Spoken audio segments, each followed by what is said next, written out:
everybody, SonGoshuaku here, and welcome to my review for NXT Takeover Toronto 2019. But first, make sure to hit that subscribe button followed by hitting the notification bell so that way you are notified as soon as my content is released. Alright, so you guys know the drills. When it comes to these NXT TakeOver shows, some are great, some are good. However, you are guaranteed to never have a bad NXT TakeOver because that's just simply what Triple H and his crew and the wonderful talent down at NXT do. So, without further ado, let's get started with our very first match, which was for the NXT Tag Team Championships as Angelo, Dawkins, and Montez representing the Street Profits defending their tag titles against Kyle O'Reilly and Bobby Fish of the Undisputed Era. And so, of course, the Street Profits have been featured very prominently on Monday Night Raw doing these over-the-top skits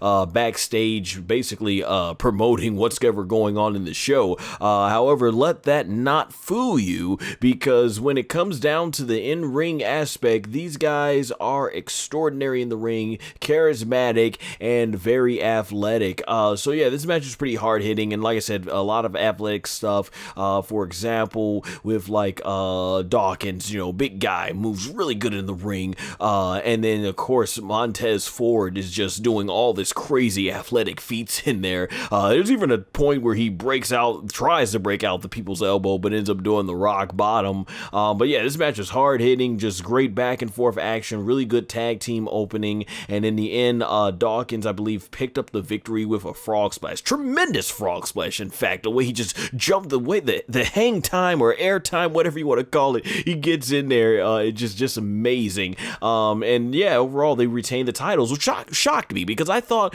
that basically, since they were featured on Monday Night Raw, that I guess maybe Vince McMahon or Paul Heyman wanted the Street Profits to end up going to Monday Night Raw, but looks like they're gonna continue being on Raw and defending the titles in NXT. But overall, yeah, really good match. Hopefully these guys get a chance to show what they can do in front of a bigger audience on Monday Night Raw, as opposed to the over-the-top comedy promotion skits they do backstage and everything. But yeah, once again, a really great match. Alright, next up is my match of the night, Candice LeRae versus Io Shirai. Now, since I don't follow the NXT shows week to week and only go from takeover to takeover, I really must say that I am digging the new look, the new entrance, the new attire, the new everything about the new heel Io Shirai, and I love the aggressiveness she was showing in the ring. It was cool to see Candice LeRae get a one-on-one match here on a takeover show, and this match was just excellent from back to forth. I mean, it was actually one of the shorter matches, I think, on the show, but it was just almost non-stop action, back and forth. I think just like Aaron Riff put it in his review for No DQ, it was definitely a very main event worthy type of match. They were breaking out all the stops, 619s, DDTs, they did Spanish flies, just really good. And I really love the ending sequence here where Candice LeRae was put into, I think it's the Koji Clutch, and she ended up basically passing out, got put to sleep, and it made Candice LeRae strong, and it really helped give Io Shirai some much needed momentum with the new heel turn and everything. So yeah, I really enjoyed this match. Definitely heavily recommend checking it out. Alright, next we had Roderick Strong representing the Undisputed Era, taking on Pete Dunne, taking on the NXT North American Champion, the Velveteen Dream. So yeah, always the Dream has a tremendous entrance, very sports-like. I think it was to the Raptors and everything. Hey, I don't follow sports outside of MMA and professional wrestling sports entertainment, so I'm not really familiar with everything, but it was cool. He did do a tribute to the Mountie and everything, so for all you old school WWE fans going back to the 80s and early 90s, I know that was something you could appreciate. But yeah, this match was really awesome. One of the things that was really cool about this is that all three men pretty much were on the offense against each other. It wasn't a lot of two stars going at it while the other one's outside the ring. They were doing a lot of moves where it's like all three of them are up against each other. So yeah, this was great action, tremendous as always, I mean, you got these three in the ring, Strong, Pete Dunne, Velveteen Dream. What else is there more to say? It was a lot of great stuff. There was a cool part that I do remember where I think Dream did like a coast-to-coast elbow drop and everything, and I just really love how they were breaking the pinfall attempts up in this match, especially towards the end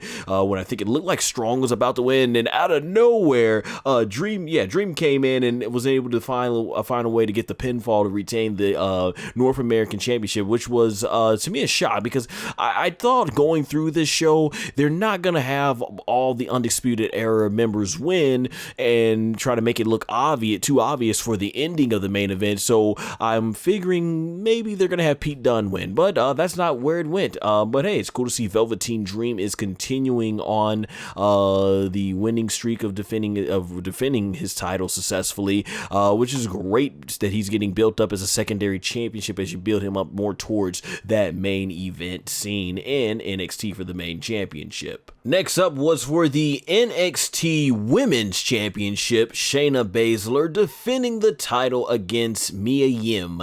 Now, honestly, I haven't really kept up with Mia Yim's career. I remember her as Jade in Impact Wrestling TNA, and I haven't really followed, like I said, much of her in WWE. So I guess the story, basically, just from what I saw in the video package here, someone who doesn't follow the NXT product weekly to weekly, was that basically it showed how she essentially came from nothing into becoming something right here in professional wrestling and everything. So it was definitely a great motivational story. However, in fact, I thought better than the match itself, because this match honestly didn't do much for me. It was just nothing that was too memorable. It wasn't horrible, but it wasn't nothing special either. And when it comes to these NXT TakeOver shows, you're not going to get like a bad, horrible show.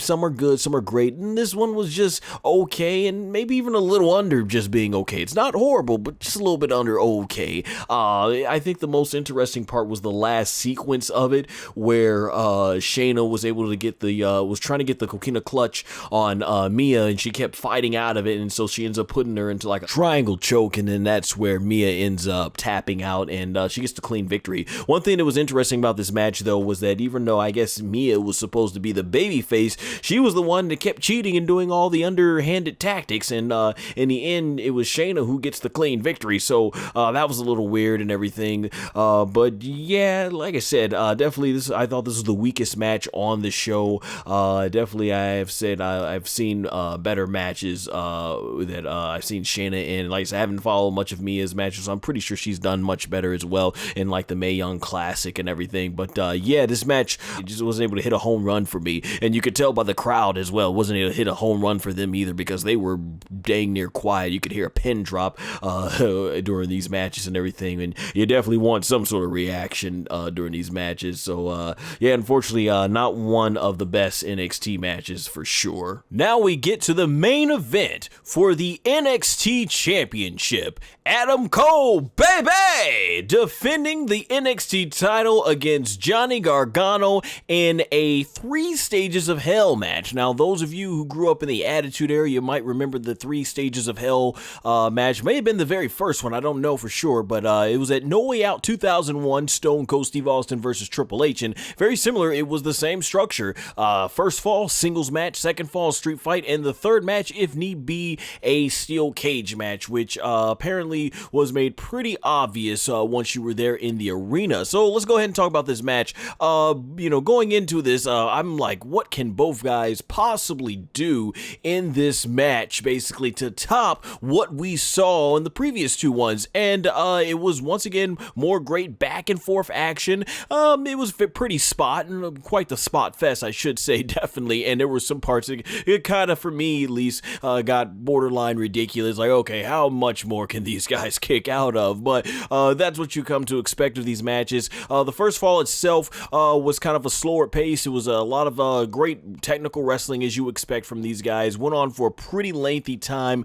Towards the end, though, I did like the ending sequence where basically I think Adam Cole was going to try and cheat or something with a steel chair, but Johnny Gargano ended up taking the chair and whacked Adam Cole with it, thus basically handing the first fall to Adam Cole on a silver platter.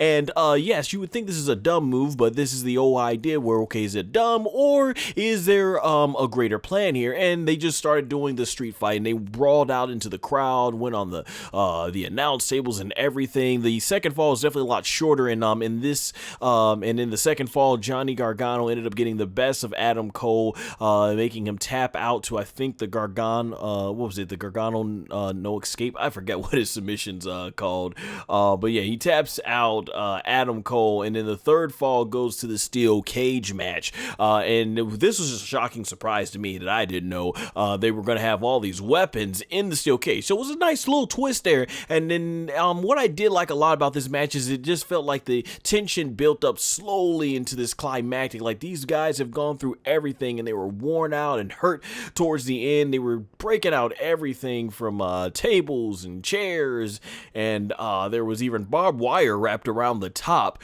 So like I said, there's just so much to recap in this and everything. Definitely, it's worth going out of your way to see. And I like the ending sequence. So they climb up to the top. I thought it was a door or something, but it was actually a table painted with like in the silver of this cage, and they're both on top of there, and the fans are chanting, "Don't die, please don't die." And the way it looks is that they both jumped off at the same time. However, I believe the story that they were trying to go, and I like it, is that at the point Adam Cole is so beaten and broken down, just like Johnny Gargano, is basically he grabs Johnny and jumps off, and his momentum takes Johnny with him, so both men go crashing down to two tables below, and with just enough strength to take his arm over Johnny Gargano, Adam Cole gets the 1, 2, 3 to retain the NXT champion, making him the only Undisputed Era member to walk away with the gold that night. So Adam Cole pretty much picks up a clean victory, and after the show went off the air, Johnny Gargano and Candice LeRae, it looked like they had their swan song, or maybe Johnny Gargano's swan song for NXT, and it was very interesting because in this match, the crowd heat was very much against Johnny Gargano. They were pro Adam Cole, but a great testament to Johnny Gargano's skill as a performer to get the crowd back into it, and they were showing him great respect towards the end. Once again, both these guys are tremendous. Their athleticism, their cardio, like I said, the matches do get very spotty, so it's less about storytelling, almost a little bit less about storytelling, more about a lot of the bigger spots and all that stuff. I don't know if I would say it was better than their first match or the second match. It kind of all went good together, but I thought they all put out 3 great matches. I did enjoy this main event. It was definitely awesome, and once again, NXT Takeover proving to be another great or good show, but never a bad show when it comes to these. So much hats off to Triple H, his crew, and the wonderful talent down there at NXT. And that being said, guys, be on the lookout for my SummerSlam review. That being said, you guys can follow me on the social media platforms you see on the screen, and check out my upcoming short film, Battle of Deception. The link to the trailer is right there on the screen, or you can go to the link in the description and pinned comments below for that and my social media platforms. Until then, everyone, take care.